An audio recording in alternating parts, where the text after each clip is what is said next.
Picture your average Tuesday in 1932. You're jaywalking across Broadway like a responsible adult when suddenly, 1,800 pounds of Detroit steel rearranges your internal organs into abstract art. They called it progress. Newspapers called it Tuesday.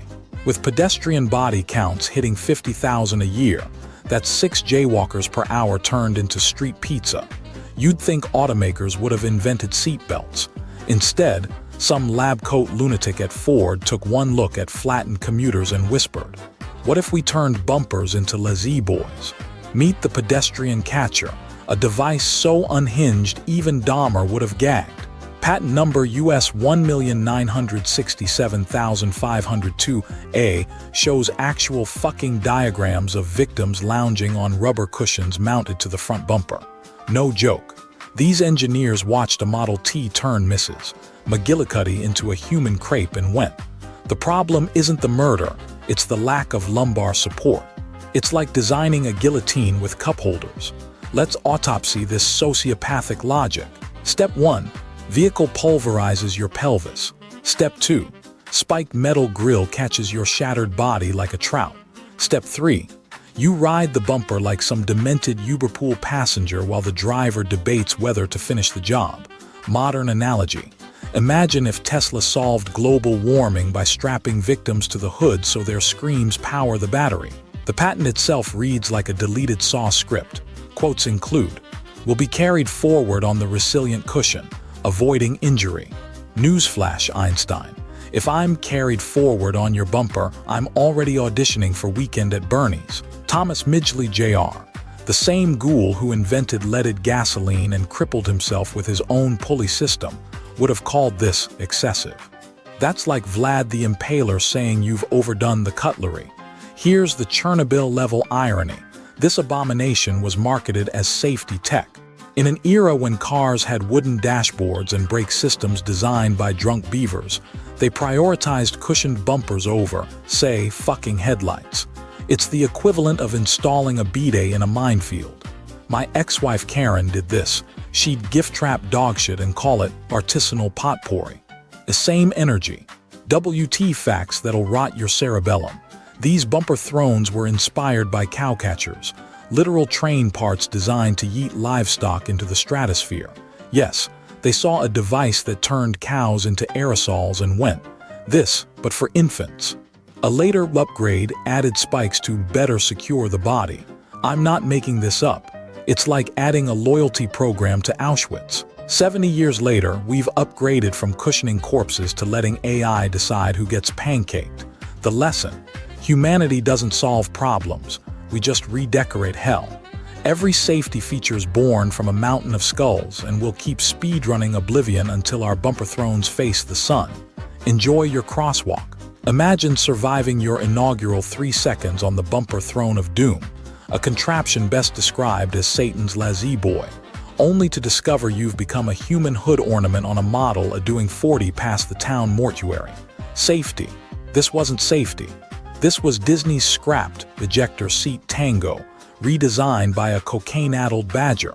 The engineering philosophy here was distilled imbecility. Why bother stopping the murder sedan when you can tenderize pedestrians into a windshield pate? Ford's 1931 patent, a document that makes used car warranties read like Shakespeare, dubbed it a resilient supporting member for individuals. Pure poetry, like calling a woodchipper a foliage intimacy enabler. This was the golden age when safety testing meant counting how many newsboys could cling to the fender before their tiny femur confetti decorated the pavement. Let's dissect this calamity with the gusto of a Netflix true crime narrator. The average 1930s stopping distance outpaced my therapist's patience, 120 feet if the driver wasn't gargling radiator gin. Meanwhile, these rubberized rectal exam platforms claim to cradle victims like a meth-fueled Mary Poppins knitting sweaters for scorpions. Spoiler: spooning kinematics change at 20 mph. My neighbor Dave recreated it with a pumpkin and his .32 DeSoto. Result: a Jackson Pollock meets Gallagher tribute act that'd make farmers market patrons vomit into their artisanal kale.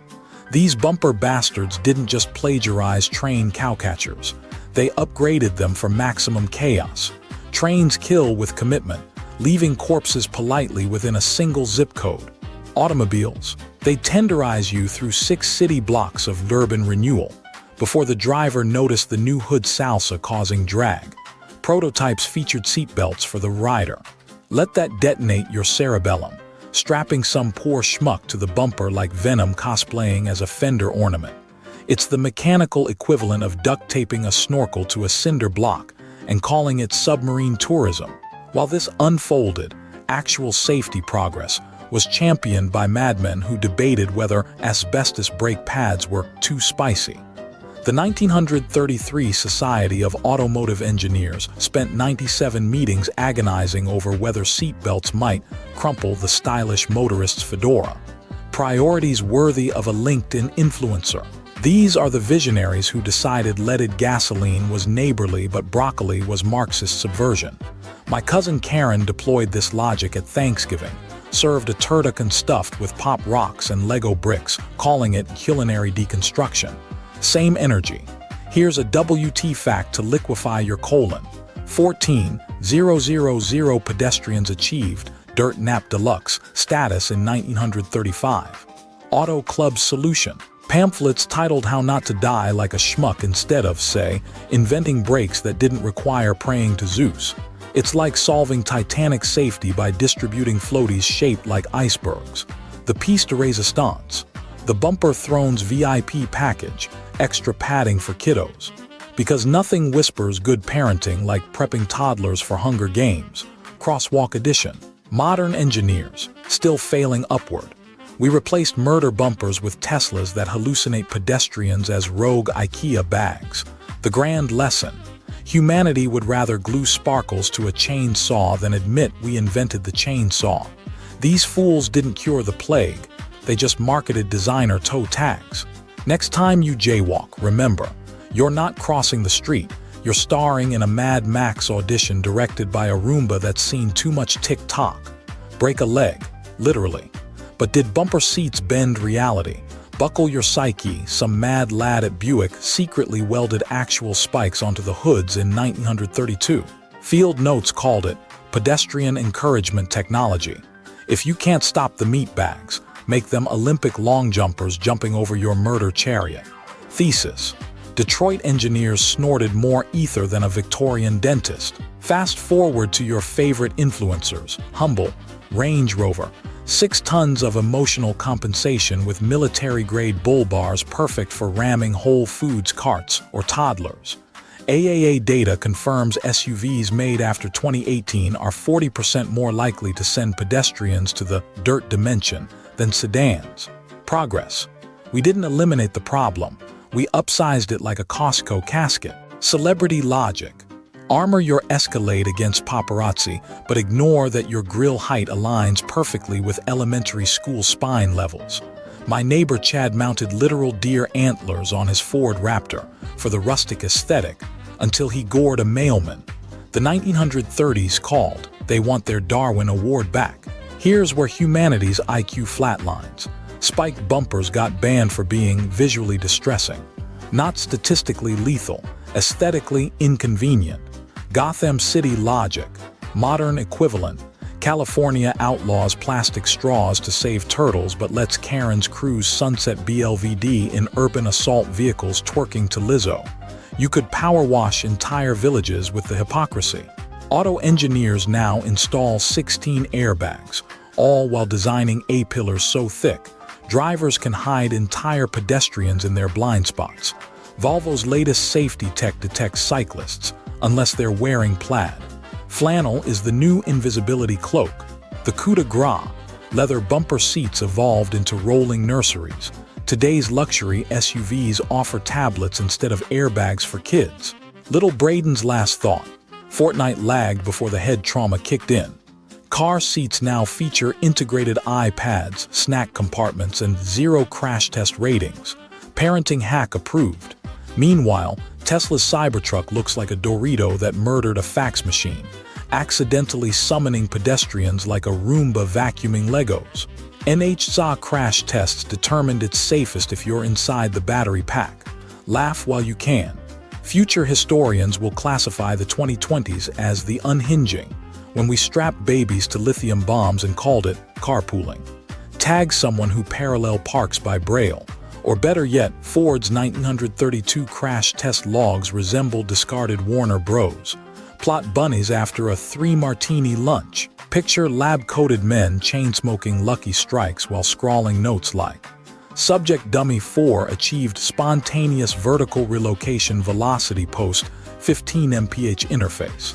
Translation: they catapulted a hover dam-sized bag of Pillsbury's finest through a deli display. Forensics photos reveal plaster commuters fossilized in brickwork like sedimentary cairns, one particularly optimistic mannequin still clutching its Wall Street Journal headline screaming, "Economic collapse averted." Behind 2 inches of mortar, Hudson Motors engineers stumbled upon Newton's drunker cousin when their suspension enhancement system turned Detroit potholes into ghetto launchpads. Official memo line item: test operator witnessed triple Lindy trajectory concluding in second-story dental reception. They'd accidentally recreated the siege of Jerusalem using a DeSoto. Today's parallel: Elon Musk's AI-piloted shopping carts that democratize retail experiences, while decapitating mannequins in Uniqlo dressing rooms. Federal pencil pushers awarded bonus checks for civilian kinetic rahaming solutions, Pentagonese, for accidentally yeeting librarians into municipal topiaries. Chrysler celebrated their safety grant by bolting spring-loaded brass knuckles to a Coupe de Ville's grille. Marketing flacks pitched this as urban negotiation enhancers. My second wife, Linda, consulted on the project. Her sole contribution was insisting the knuckle dusters be bedazzled to appeal to feminine traffic violators. Eyewitness accounts read like Salvador Dali's police sketches. Milk Route veteran Clyde Henderson testified he watched a Habits-clad sister attempting to administer last rites to a mailbox mid-backflip after tangoing with a Hudson terraplane. Rare footage shows a test dummy performing the world's first Parker roof-to-roof ricochet before belly flopping into a traveling minstrel show's washed-up bass. With OSHA still decades unborn, engineers just superglued handlebar mustaches onto victims operating under the sound mechanical principle that gentlemen prefer cushioning their impacts with dignified follicles. The NTSB final ruling: dynamic pedestrian reallocation protocols require additional grant funding. They interred the crash cadavers in Potter's Field, while Goodyear execs schmoozed senators about pavement rebound coefficient optimization. 21st century equivalent: DARPA $3B autonomous attack, Dolphins program to neutralize jet ski riding crypto bros off Malibu. Today's pedestrian airbags detonate with the subtlety of a WWE pyro rig, catapulting crash dummies toward Panda Express signage at mock poultry. Federal safety ratings: 5 stars guaranteed. Assuming test subjects wear helmets forged from Thanos' left gauntlet material while channeling Neo's bullet-dodging reflexes. Evolution's punchline just keeps writing itself, doesn't it? The zenith of automotive absurdity manifested during Milwaukee Commissioner Fred Pogo Stick Kolb's infamous 1933 Asphalt Jamboree, a festival that made Burning Man look like a Quaker knitting circle. After noting survivors required enough dental reconstruction to finance a boutique orthodontist practice in Monaco, Kolb unveiled his brainchild: mandatory 18-inch chrome ejection spikes for all vehicle bumpers. Thus began America's darkest flirtation with traffic safety, proving government innovation often resembles a raccoon operating a microwave, chaotic, smelly, and destined for regret. Medical examiners became Kolb's staunchest allies once paperwork dwindled to haiku-length reports reading: found skewered, very dead, lunch at 12. Bronx General's trauma ward reported windshield fatalities vanishing faster than dignity at a MAGA rally, while freak kebabbing incidents skyrocketed with the elegance of a TikTok dance challenge gone horribly wrong. Urban planners celebrated by carving notches into their drafting tables, one for each pedestrian, successfully transformed into sidewalk shishito pepper. Enter Studebaker's marketing department, who weaponized capitalism like Elon Musk weaponizing Twitter bots. They rebranded the death spikes as pedestrian priority pass portals, offering optional decorative themes: Venetian gondola prows, steampunk harpoon chic, or bedazzled banjo picks. Their tagline, "Don't break for stupid," inspired Detroit's 1937 campaign, boasting autopsy charts comparing pre-spike casualties to post-spike ones under the triumphant banner. Why leave survivors when you can harvest organ donors? Modern parallels bloom like mushrooms in Chernobyl's basement. Boston's Big Dig engineers briefly considered repurposing ice resurfacing machines to convert gridlock victims into commuter smoothie paste. Tokyo's Shibuya crossing now operates like an overheating PS5 processor.